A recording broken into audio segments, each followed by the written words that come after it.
છું આપની સાથે દીક્ષિતા। સુરતના બ્રેકિંગ ન્યૂઝથી શરૂઆત કરીશું। ગરબાના આયોજન પર એક સસ્પેન્સ છે। ગરબા શરૂ થવાને હવે ગણતરીના કલાકો બાકી છે, પરંતુ અનેક ગરબા આયોજકે પોલીસ પરમિશન નથી મેળવી। ત્યારે પોલીસ મંજૂરી નહીં મળી શકે તો મોટા આયોજકો ગરબાનું આયોજન નહીં કરી શકે।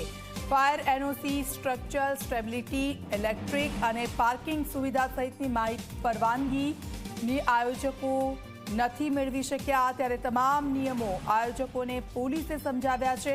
સાંજ સુધીમાં પરમિશન નહીં મળે તો ગરબાનું આયોજન કેન્સલ કરવું પડશે। પરમિશન વિના ગરબા કરશે તેમની સામે કાયદેસરની કાર્યવાહી હાથ ધરવામાં આવશે।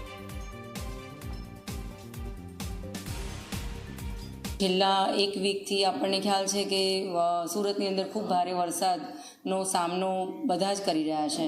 એની સાથે સાથે મોટા નવરાત્રિના આયોજક પણ કરી રહ્યા છે। એટલે જ્યાં સુધી એમના સ્ટ્રક્ચર રેડી ના થાય ત્યાં સુધી એમની સ્ટ્રક્ચર સ્ટેબિલિટી સર્ટિફિકેટ, એમના ઇલેક્ટ્રિફિકેશનના કન્સર્ન ડોક્યુમેન્ટ્સ અને ફાયર એનઓસી, એની સાથે સાથે એમની પાર્કિંગની સુવિધાઓ તૈયાર થાય, એમના એન્ટ્રી એક્ઝિટ રેડી હોય અને પોલીસ ક્લિયરન્સ જેમ જેમ અહીંયા સબમિટ થશે એ પ્રમાણે સાંજ સુધીમાં ક્લિયર થશે કે કોને પરમિશન મળશે, કોને નહીં મળે।